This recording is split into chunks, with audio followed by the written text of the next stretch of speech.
Welcome to Old Long Island Homes. Today we are taking a look at a house that was built in 1647 in East Marion, New York on Long Island. That makes the house over 375 years old. It has 4 bedrooms and 2 bathrooms. It is 2,200 square feet and it sits on 3.2 acres of land. It's actually hidden on private wooded land and not near a main road, so that makes it quite unique.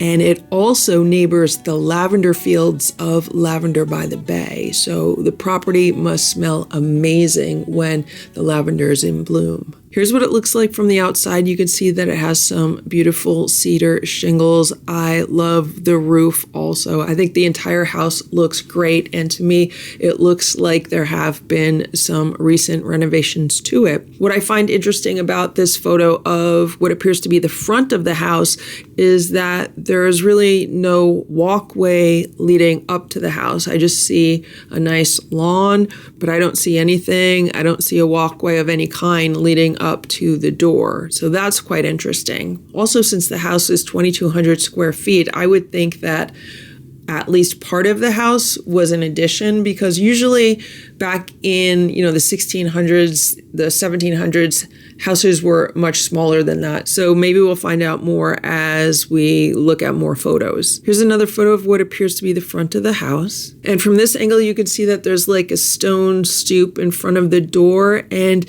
there actually might be a stone walkway underneath some of the grass. It actually looks like maybe some grass has overgrown what used to be a walkway many years ago. I love the color of the roof and how it goes so well with the shingles. Here's the other side of the house. This looks like the back of the house. We could see some walkways leading up to the door. And we could also see a large tree pretty close to the house. So that could be a concern, especially with storms. I know since we had Superstorm Sandy back in 2012, a lot of people are very concerned about large trees being too close to their home. But from this photo, we could see a lot of the greenery around the house and get an idea of its wooded property. And here's the house from an aerial view. It looks like there's a satellite dish up near the top of the roof. So what appears to be the front of the house would be on the left side of this photo, and what appears to be the back of the house would be on the right side of the photo. But I kind of wonder if the right side of the photo is actually the front of the house, because it does have the walkways, and it also has like those doghouse dormers for the windows looking out of the second floor. Those are often included on the front side of properties. And here's an aerial view of the house from the opposite side. And we get a nice view of exterior doors to a basement. And again, it looks like maybe there's a stone walkway that's covered in grass. There also looks like there's a wood pile near the back of the house. And you can see a lot of the trees that surround the property. And here we are inside of the house, and I love the old wood. I love the color of the wood with the bright white walls. I just think it looks really nice. I love the contrast of the dark and the light.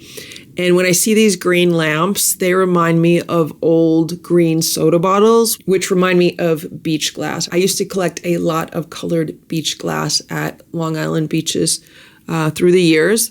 I haven't seen it that much recently, but like 20 years ago, there used to be much more of it. The mirror appears to be quite old, and we could also see some baseboard heating, and the floors look like they could be original to the house. And look at the door on the right-hand side. That looks like a really old door. And of course, the table looks really old also. Sometimes it's hard to tell because there are really good reproductions. The chairs look a little bit more modern to me, but they do fit the color scheme.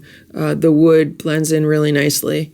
And here's the living room, and look at that wall. Like, look at all of the what might be original paneling on that wall. The wood on the wall matches the wood on the floor really, really nicely. And it appears that there are some built-in shelves. I don't know if that's a door that opens. It looks like maybe on the bottom opens. So maybe it's almost like a built-in china cabinet. I really like the green behind the shelves, and it ties into the green lamps on the other side of the room. This appears to be a working fireplace, probably original to the house. And I don't mind the furnishings at all. They look really comfortable. A lot of times when you see very old houses of this era, some of the furniture just does not look comfortable. But this definitely looks like a room with comfort in mind, with the sofa and the armchair. I see a floor lamp on the left behind the armchair. And then there are the two table lamps on the right near the windows. I don't see any curtains or any window treatments or anything like that. But this room definitely gives you like an old-fashioned cabin feel. And here's a view of the room from the other side. You can see an armoire on the far wall. And now we can see that the door leads us to what looks like a bedroom. I really like all of the natural tones in this room. It just looks like a really comfortable room to hang out in. So here's the bedroom that we just saw from the living room. And you can see it's not terribly big. It's just a nice size. The dresser is missing one of the handles on the top. That's an interesting grouping of mirrors on the wall above the dresser. I've actually never seen that before, and I think it's really kind of cool. Instead of like one large mirror, to have a grouping of smaller mirrors. I definitely think the choice of furniture fits the age of the house and the style of the house. To me, this bed looks more modern, like it doesn't look like it's from the 1600s or 1700s, but it does look like it belongs in the house. And we have to remember that back then, they did not have the same type of beds that we have today. They didn't have like a box spring underneath their bed. Usually it was just on a series of ropes. There was like a framework. So that's why this bed looks like it works with the age of the house. And again, we have windows here, but there are no curtains or anything like that on the windows. I really like the floors. I think they're gorgeous. And here is a bathroom on the first floor of the house. Obviously, this was added hundreds of years after the house was built.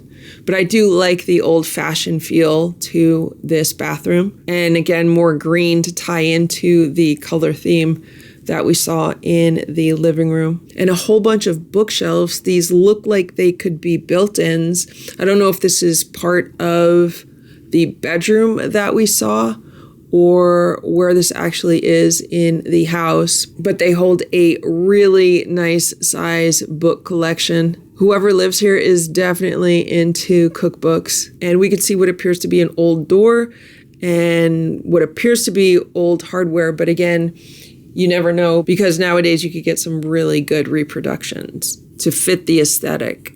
So here's the kitchen, and we could see that this room is off of the living room. This is off of the other side of the living room if we look through the door. So they have a nice big functional island for preparing food. Look at all of the copper pots on the wall. A lot about this room looks like it could be original. Again, like the floor and the fireplace, and I like how the table and the chairs and the shelves all look like they could be period pieces. I also like how we have the same white, bright color theme with the various tones of wood throughout the entire house. And here's the kitchen from another angle, and look at that old fireplace. That looks like that was the original kitchen fireplace for this house. Can you imagine all of the cooking that has been done in that fireplace through the years? That is awesome. And then on the far end, we could see modern kitchen amenities like a stainless steel fridge. And then it looks like a double wall oven and some cabinets. The kitchen table looks really old. And here we have the dining room with another fireplace. Look at the chandelier with the candles. That is very reminiscent of the era that this house is from. And it also looks like an antique table and chairs. And the ceiling has beautiful exposed wood beams. Here's the dining room from another angle, and we could see a corner cupboard being used as a china cabinet. And we could also see that there is baseboard heating that runs along the two walls and along the opposite corner. And once again, there are more pops of green in this room with the boat and also the vase on the table. Now we're upstairs in one of the bedrooms, and upstairs has more of the beautiful wood floors. And here on the windows, we could see what appears to be curtain rods on top, along with some curtain holdbacks on each side of the window. There appears to be an antique rocking chair in the corner. Again, there's baseboard heating along two walls. And this also looks like it could be an antique bed. And here's another bedroom upstairs. This one looks a bit larger. These photos have all been taken with a wide angle lens, so they can make the rooms appear to be larger than they are. And sometimes a lens like that can make beds appear larger than they are. When you look at this photo, it looks like that could be a double bed or a full-size bed on the left, but with a wide-angle lens, it might actually just be a twin bed. So these might be two twin beds in this room. But once again, we can see the beautiful floors and the same white and brown natural color scheme. I love the amount of sunlight that this house gets through the windows. Everything looks so nice and bright and airy. And here's another bedroom. This room looks like it might be a lot smaller than the other rooms. We see a little desk on the left and what appears to be a little bed on the right. I love the doors, though. I think they work perfectly in the house. I think they go perfectly with the floors. And I just really love the whole aesthetic of them. And this appears to be the upstairs bathroom. Just really classic white bathroom with some black accents. It definitely gives you an old-fashioned vibe, which is nice because that does go with the house. And again, more green accents. And this appears to be a potting shed on the property. And those look like they might be tractor seats hanging on the door and also on the wall of that shed. JD, could that be a John Deere? Because there's a deer above that. It looks like it says 1647. And then we can see some wood to the left of this shed and a modern wheelbarrow on the right. And if you look past the shed, you can see the undeveloped landscape of this property. And then here we have another aerial view. So this would be the house from the front. And if you look on the left-hand side, you could see the potting shed. So the walkway that we saw coming out of the door that would be on the back of the house would lead to that potting shed area. And then I'm assuming maybe on the other side of the potting shed, maybe that's where like a road would be or a driveway. I would assume there would be some kind of road or driveway leading somewhere near to this house because you're not going to walk an acre to get to it if it's situated in the middle of 3 acres. So anyway, it's a very unique property. The fact that it was built in 1647 and still survives definitely gives it a historic quality. I would love to know who lived in this house throughout all of the centuries. That would be super interesting to know. Well, I just found out some information about the most recent owner, and it is pretty interesting, so I thought I would share it here. When I was editing this video, I started wondering if this house was owned by Lavender by the Bay, since the property sits alongside theirs. I thought maybe they had been using it as an Airbnb rental or something like that, and then decided they wanted to sell it. The way the house was furnished or staged made it feel more like a vacation property or rental than a house that someone had actually been living in. So I did some research and found out that the most recent owner was named Rosa Ross.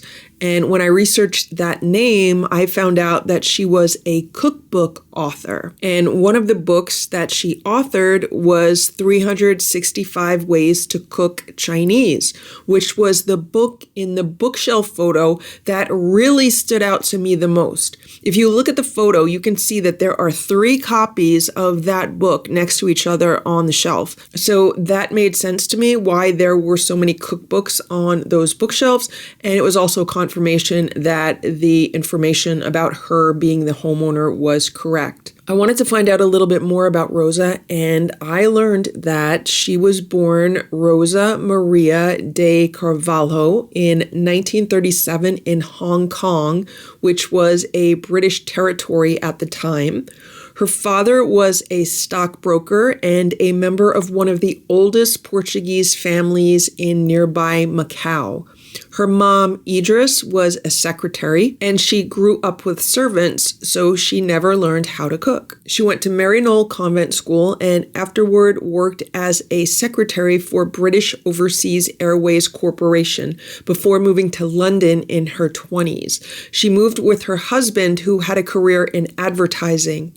2 years after moving to London, he took a job in Milan, Italy. At a dinner party there, she was seated next to the only other person who spoke English, Marcella Hazan, who she then became friends with. Her friend Marcella is who taught her how to cook. Later, her friend went on to author the classic Italian cookbook, which was published in 1973. She and her husband moved to Los Angeles in 1967, where she began to get back in touch with the Chinese cuisine of her youth. She continued that activity when she moved to New York in 1977. Some of her friends told her that they were taking classes to learn how to cook Chinese food, and when she realized that people would pay money for that, she quit her job in order to work full-time on teaching cooking classes. In the early 1980s, she began her rise in the culinary world. She started a business called Wok on Wheels, which was a mobile cooking school where she traveled around New York City and provided Chinese cooking lessons to people in their homes. That business thrived for a decade, and she and her husband eventually moved to the East End of Long Island. They purchased this home in 1988 or 1989 and did a lot of updates to it. Here she is talking about it in a recent interview. I wasn't going to come out here and start doing housework. So I said we should look for a house that is very modern and we don't need to do anything. And we met this realtor at Seps. And she said, oh, since we're here, let me take you to this house. And we drove across this farm field and the house was completely blanketed by trees. It was June. And when I walked into the garden, it was really, they had a lot of sweet smelling shrubs and it was beautiful. It was like the secret garden. And the house was all closed up. So we went through the house and she said, and you know, the shower where all the plaster was falling down. They just had a curtain. And I said, what kind of furnace do they have? And she said, oil. And I said, oh, let's go see. So we went down and there was all ashes in the furnace and a pile of kindling. And I said, what oil are you talking about? So we had to put in the oil furnace. We did all the electricity again, and we modernized the kitchen before we moved in. So we actually closed on the house in, well, they said, we'll close on the house if you close immediately. And we said, fine. But then they didn't close until November. But they cashed our money. So by November, the price had gone up, but they were forced to close at the price that they agreed. And they didn't close until 2004, I think. They just disappeared because they wanted to get out of the deal. But they cashed our payment. So they were forced to close at the original price. And then what year was this? 1988. And then that was East Marion. But we couldn't move into the house until the following spring. Oh. Because we had to have work done too. We had all the electricity done, and we had the kitchen renovated and things like that. You know. And would you say it was pretty affordable at that time? What, the house? The house or the housing market in that area, I guess. Maybe. Yeah, we offered. They were asking $260,000 for a house and 1 acre, and we offered them a little bit more, and they came back with a counter offer that was $30,000 less, based on the theory that we close immediately. So we said fine, because we wanted to use the house that summer, but then they didn't close until November. So I don't know what was wrong with them, but that was Yeah. what happened. So And by the time they closed, the value of the land had gone up a lot. And the yes, Greek brothers had actually spent the money that we paid them, so they couldn't renege on the deal. I think that's why they didn't close, because they Mhm. wanted to get out of the deal, but they couldn't. So they were forced to close. She published her first cookbook in 1994. That book was 365 Ways to Cook Chinese. In 2004, she opened a restaurant in Greenport, New York called Scrimshaw. It was an early farm-to-table American restaurant that also included elements of Asian and Italian cuisine. It closed in 2016, and Rosa then devoted her time to writing while continuing to make dumplings once a week that were sold locally. She had 2 daughters, and she died from pulmonary fibrosis in June of 2024. Here is the obituary that her daughters wrote. It says, "Our beautiful mother, Rosa Maria de Carvalho Ross, passed away peacefully at her home in East Marion, surrounded by family and friends on June 28th, 2024. She was a devoted wife, mother, and grandmother. Her friends from around the globe are too many to name, including the countless people she mentored, young and old, in every phase of her life. Her door was always open for advice, gossip, and late-night revelry." Rosa was born to a prominent Macanese family in Hong Kong on August 30th, 1937. Her childhood with her 5 siblings was boisterous and happy, though certainly marred by World War II and the invasion of Hong Kong by Japanese forces. As a young secretary working for British Overseas Airway Corporation, she met the love of her life and future husband, Ron Ross. They eloped to London, married in a registry office, or so they claimed, but never really confirmed, and thus began a life of travel and adventure. By the time they settled in New York City in 1977, they had lived in Milan, Caracas, Los Angeles, and Boston. While living in Italy as a young bride, Rosa learned to cook from her friend Marcella Hazan. Her talent and passion for cooking was revealed, and the rest is history. Rosa was a cook, teacher, cookbook author, caterer, and restaurateur in a career that spanned 50 years. She was a founding member of the Women's Culinary Alliance and the James Beard Foundation, and one of the first teachers at Peter Kump's New York Cooking School, later to become the Institute of Culinary Education. None of these accomplishments prevented her from making astonishingly delicious dinners for her family every single night, a tradition we were never tempted to break. At the time of her death, she was working on 2 books and ordering her daughters around from her armchair as they cooked for her. Ron and Rosa's second home in East Marion was a source of joy, and they eventually retired there. Retirement for Rosa meant opening a restaurant in 2005 at the age of 68. Scrimshaw was a great success and a lifelong dream realized. She and Ron embraced their North Fork community and were loved in return. Their final years by the sea were happy times full of family gatherings and delicious food. We will miss her forever. Rosa is survived by her daughters Sarah and Samantha, her grandchildren Clara and Ronaldo, sons-in-law, siblings, nieces, and nephews.